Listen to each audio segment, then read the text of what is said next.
to Harmony Reads, everybody.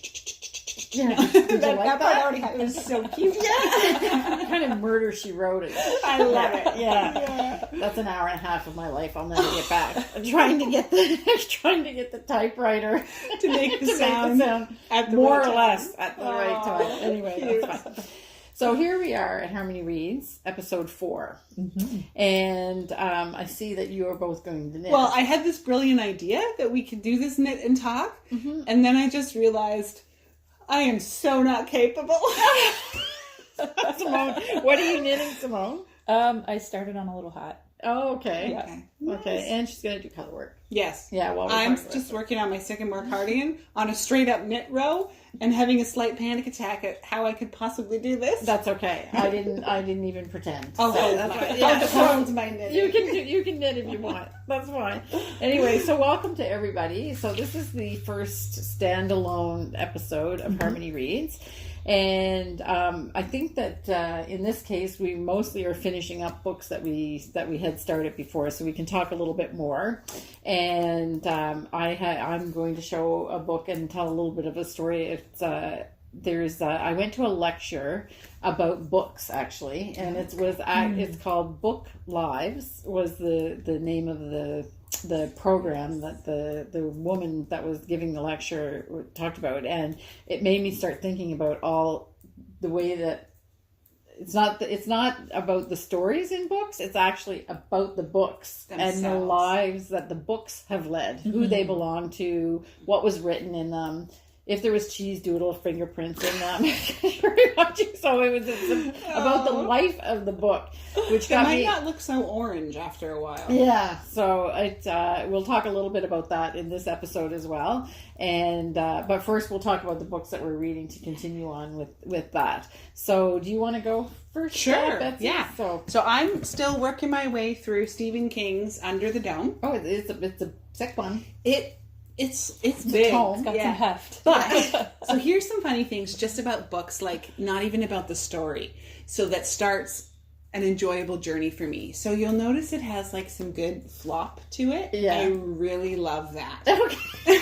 It has a good handle. Yeah. So that when you open it, and because it's a library book, yeah, it's well loved. Somebody else went ahead and broke the spine, or just use of it broke the spine, because I love a book that stays open, that I don't have to hold open, but I don't want to be the one to break the spine. Right. So that's just one of the things I really like about library books. Right. And the paper that a book is printed on, to me, like it just turns so, here I'm saying it turns so nice, but anyway, so that's just a little bit about the actual make of this book, things that attract me to books. I love hardcovers, but they do add additional weight, especially like, could you imagine this thing with a hardcover on it yet too? Nice. And it is, I get a little sadder if a hardcover's spine is cracked. Right. So it doesn't the thing about the book flopping down, that's the World Without End. That's the same thing. It's the book that, and you're right. I had never thought of it, but I did go through my mind. I'm thinking, it just kind of lays there. If I have to like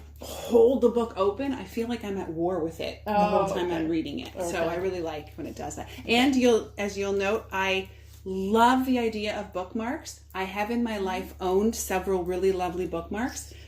They get left. I should sign bookmarks and put a little note on them, because they get left everywhere. Yeah. So I just use pieces of paper or Kleenexes, napkins, who knows. Whatever's close by when I need to go. So anyway, I'm about halfway through, and I was really tempted to give up, because there are some really horrendous specimens of humanity in this book. Okay, great. And because it's not one of his horror genre, it's not so much, there's rough stuff going on, yes. It's not so much the gore, it's the actual, the character of the characters. The way they think, the way they're perceiving the world, the due they think they're owed. And I'm just they're just really icky people. Oh, okay. I love reading books and finding characters that I'm I think I'd like to spend time with them. There is nobody. Even the good guys, I'm like, I don't think you're my peeps. Oh, Like, really? yeah. So there's no redeeming. Well, there's one, but I just don't. I think he and I would not run in the same circle. Oh, We'll just okay. put it that way. Okay. He's the good guy, and he's going to do his job. I know he is, but like, I just know in real life, Okay. I don't think he'd be too interested in my knitting pastimes, Right. nor would I be interested in his. So. Okay. So at one Yeah. point last week, you said that you didn't know for sure if you were going to be able to finish. I it. didn't. So I started the book by my curiosity being the dome. What is the dome? What caused it? Why is it there? And I was really like, I was even like flipping ahead sometimes. My husband was laughing at me because I don't do that. So I was like, I'll just read the chapter titles, see if that will give me any hints. No, that didn't give me any hints.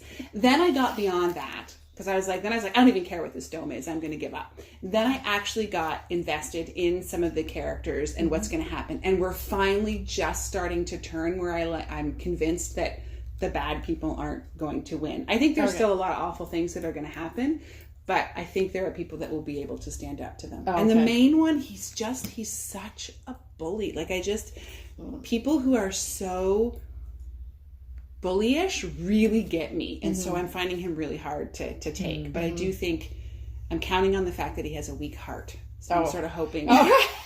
He's going to die of a heart attack. Hoping. That'll take him out. I figure, that's a nice way to like wish someone be gone. Bye-bye. Yeah. So I am already deciding I will not go straight into another Stephen King. Right. I will need a break. I was going to ask you if you're going to recommend it. Yeah. Another, sure, go ahead and read it, but don't, it's certainly not flowery and... It's not taking you to your happy place. No, it's not. No. So many of you are making great suggestions and just reminding me of books I know in the past that I had meant to read, and then you get distracted and I haven't. So thank you for that. I'm completely looking and reading all the comments, and I'm starting to take notes of like, ooh, I need to go look up more by this person or that person. Someone mentioned Kate Morton. I've read her in the past, enjoyed it, and I think that would be a good place to go after this one. She's not quite as, there's bad stuff that happens usually, but not quite as horrendous as this. So anyway, I think I will finish it. I don't know yet what actually caused the dome. I don't know in the end if that's even going to matter. I just need everyone to stop being so awful to each other. All right, so that's Under the Dome. So he's another author that's wonderful at crafting a villain.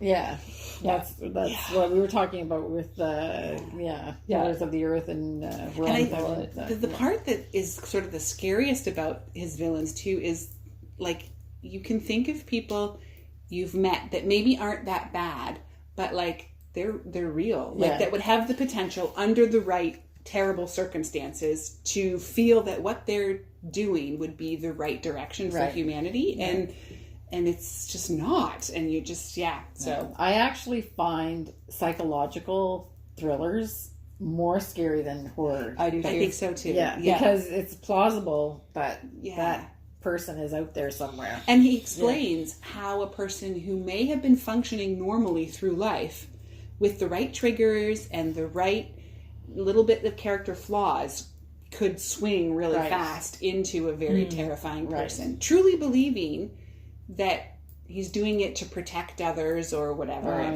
but it's really not. That's more it's scary just power. than some kind of monster that you know is not real. Yeah, exactly. That's just like a monster. So anyway, that's that one. Okay. So what are you reading, Simone? I just started a new book. Last night, actually. I started the Poisonwood Bible by Barbara Kingsolver.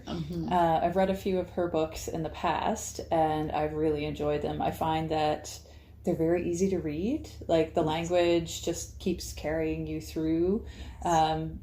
She's just a beautiful writer.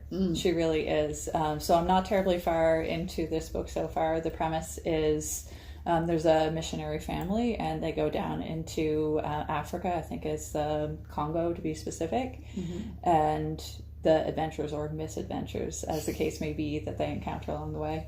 So what genre does she write? I have never read one of her books. So fiction.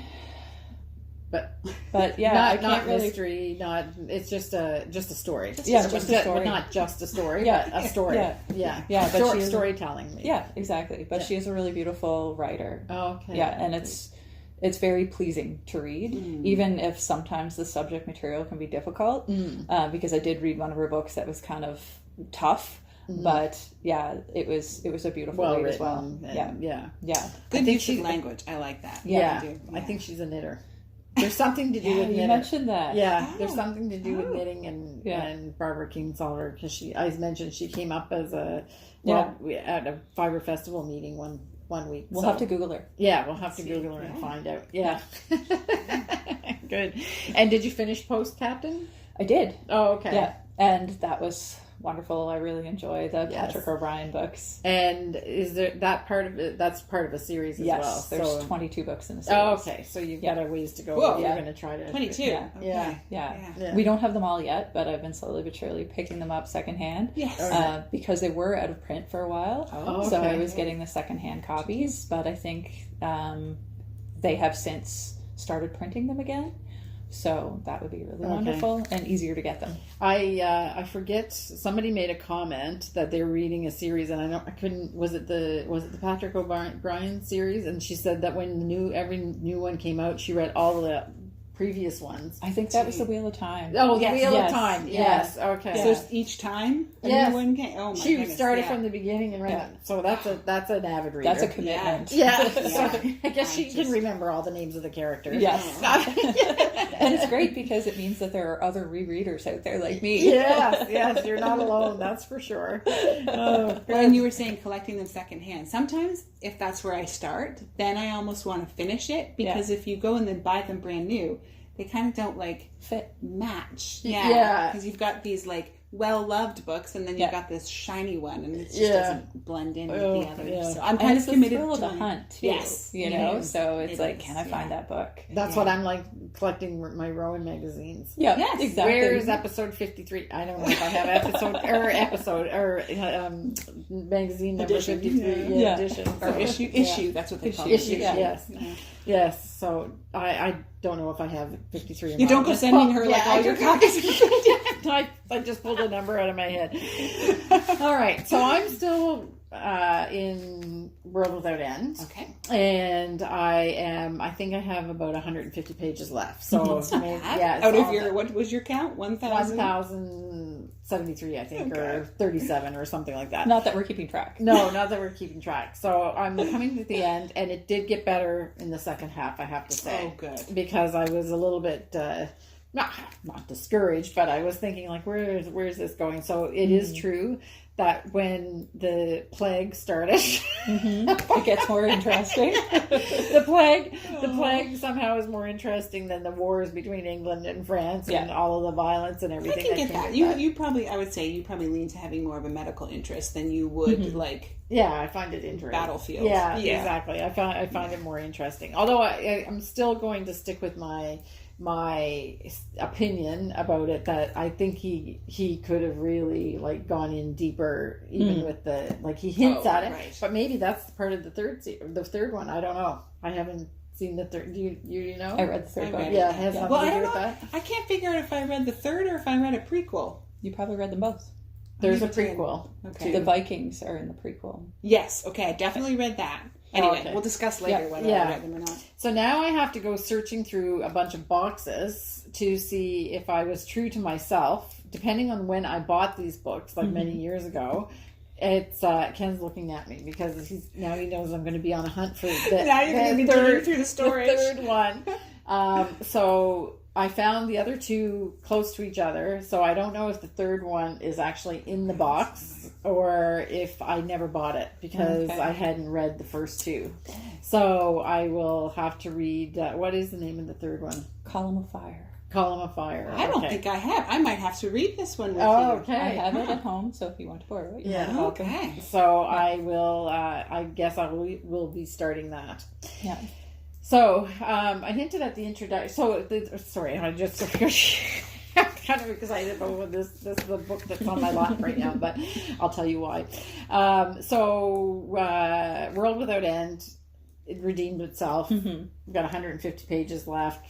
it flops very nicely, so very easy to read, and the pages turn great. So it'll be great. And I kind of I still actually don't know how it's going to end though, because it is like there's still a lot of moving pieces, and one of the villains is still kicking it. Yeah, like being even more diabolical than he was to the end. Yeah, right up to the end. So, but I'm all of the other villains in the book have gotten their just dessert, so I'm thinking he will get his as well. So I can't remember if Ken is pretty good at this. I love a book that like really ties up all the details. Yeah, doesn't I like that leave too. Loose ends at all. Yeah, so that for me that's important, because Yeah. I might not realize it right away, but then later I'll be doing something and I'll be like, wait a second, we never found out what happened with this or something. Right. Yeah. Or why that mattered. I think he's an entire. Yeah, I think so. Yeah. It's like Charles Dickens is really, really good at taking all these like seemingly unrelated situations and people and bringing it all together at the end. Right. And he's another person that's a master at crafting a villain. Like you he really brings the emotion out of you with his books. Yeah. Yeah, I remember I had a creative writing teacher who talked about, I think her phrase always was, if you introduce a gun in the second chapter, it needs to have gone off by the end or something like that, right? So just the idea that if you're going to bring something into the story, it has to have a reason. Yeah. Right. So, okay, that's good. That's good advice. Yeah. Yeah. So I have a book on my lap, which is my own copy of this book, but almost all the women in my family have a copy of this book. So it's called The Best Loved Poems of the American People. And my grandmother, my mom's mom, had a very cherished copy of this book. And she would read to us from the poems from this book. And my mother actually has her copy, but almost, like I said, almost all the women in our family that have been touched by my grandmother have a copy. I have their own copy. That's beautiful. So I was, after going to that lecture, Book Lives, I decided, well, and I had made the comment in the last episode of Harmony Reads about my mother putting her cheese doodle fingers on pages of a book and whatnot. And so this, the woman that was doing the lecture was basically saying that what they're looking for Book Lives are the books that themselves tell a story. So the more stuff that's written in the margins, the more they just love it when they find a book that has the name and address of the person. She talked about a book that had on the front of the book, it had said the date that the person started reading it in 1917 or something like that, and then it was inscribed in the back saying finished on December something. You're making me want to start writing in my books. I know, that's how I was feeling too. I just didn't even know that was an option. Yeah, So this comes from the person that's like so careful about her books. I know. But she gave me a whole, like she said, and if you're going to write your name in the book, put your address too, because then, so she also is interested in genealogy. Okay, that makes sense. So she looks up the people and then finds out what their lives were like and try to figure out how. So she works at the University of Prince Edward Islands in their library, and so she was just perusing around one evening, or I guess in the old books, and she was wondering how did we get a copy of this? Right. And there were names written in them and everything. So this one that she was talking about had that inscription about the date that it was started. And then at the end, the person also inscribed the date that it finished and then wrote, "Don't bother." She said, what? She said, I was so excited when I found that, because That's great. So it's fantastic. But maybe they should have put that at the beginning. Exactly. That's exactly what she said. So then it made me start thinking about how, if you love books, that they really do mean more in your life usually than just the story. And then for people that are like us, or like where you read it, if you were away somewhere, or I don't know, because books influence my life. Yeah. So maybe I shouldn't be so afraid to put some notes in. Yeah. So she said, I mean, they especially love it when there's things written in the margin of the. So this copy of this book, I think I bought 30 years ago.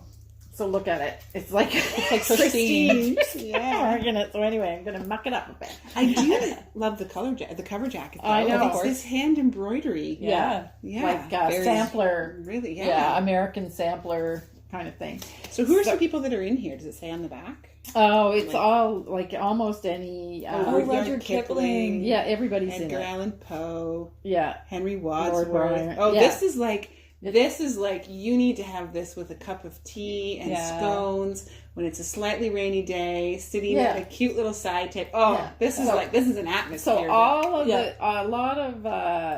of the famous poems that you might have heard of, even if you're not a poetry reader, like Wreck of the Hesperus, and all of those are in it. But there is a poem in this that my grandmother used to read to us, and then my mother used to read to us. And I cannot read poetry, so I'm not going to try to read it. But and they're divided up by sections: love and friendship, poems that tell a story, inspiration, mother and home, and stuff like that. So they all have themes. So I found it right away because this is the book. Yeah. So there is a poem called Annie and Willie's Prayer that was written by Sophia P. Snow, so not anybody famous, but it's about this little boy and little girl at Christmas time, and their father has sent them to bed early, and then the poem tells the story, which I won't tell you because it's really... I have to read it, yeah. So, and at one point, when the little boy talks, she writes it out like she's saying his prayer, so it's like please Jesus, like, so it's Santa Claus and stuff. So my mother would do the voices. I love that because I read to my girls and I love to do that too. Yeah. And so then they will now complain if they ever hear someone else read it that they didn't do it right, Mom. Yeah. And I'm like, well, there's nothing in the book to actually indicate that character was from South Carolina. Yeah. But apparently I made them from there. So last night, my mother was at my house, and she read the poem, and so by the end of it, we were all bawling. Yes, so I'm sure. Would she ever read it for us? I don't know. Read it and allow you to just maybe not, like, if we're not present while it's done. I don't know. Talk to her about it. Anyway, even just a voice recording or something. Yeah. So she actually read it. It's quite a long poem. She said, well, maybe I can read it on the podcast, but she's going home today. But she was a little rough on the 3-year-old baby talk, but I'm sure with one or two. Been a while? Yeah. So my mother is actually because you had to read poetry in school. I don't even know if they do that anymore.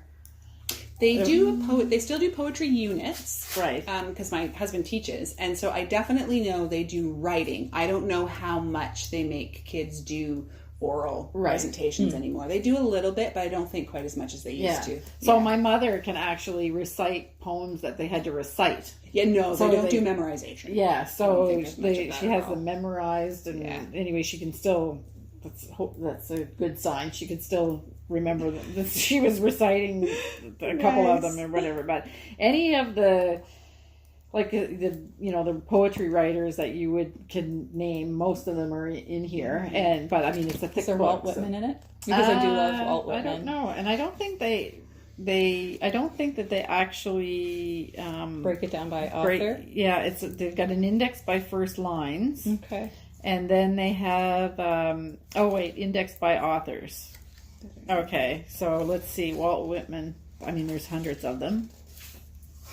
Is he the Woods Leaves of Grass? The guy in the woods? Oh, are you thinking Walden? That book. Walden. I'm thinking Walden. Yeah. Yes. Okay.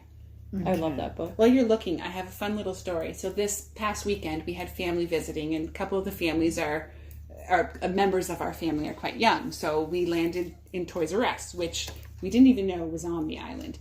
But they're busy shopping. They had money to spend. And when a 5-year-old has to make decisions about how they're going to spend their limited money, it can take some time. So I found the children's book section and just had a ball. I just let myself be like, okay, whatever, I don't care. And I pulled off like 5 illustrated books, sat on the floor of Toys R Us and just started reading books. And I was like laughing out loud. And I was like, this is amazing. I should just free myself to do this more often because they were so cute, some of those books. I love illustrated The Gruffalo is one of my favorites because the kids loved it, and we read it so often that you have it memorized. That I used to have it memorized. Yeah. So I just had this like complete hour of bliss in the children's section at Toys R Us, which is a store I really don't go into these days. No. And then there's the other like children's books, but they're really made for adults because they're so beautiful, like Jan Brett. Yes. Have you ever seen those? I have to look those up. Yeah.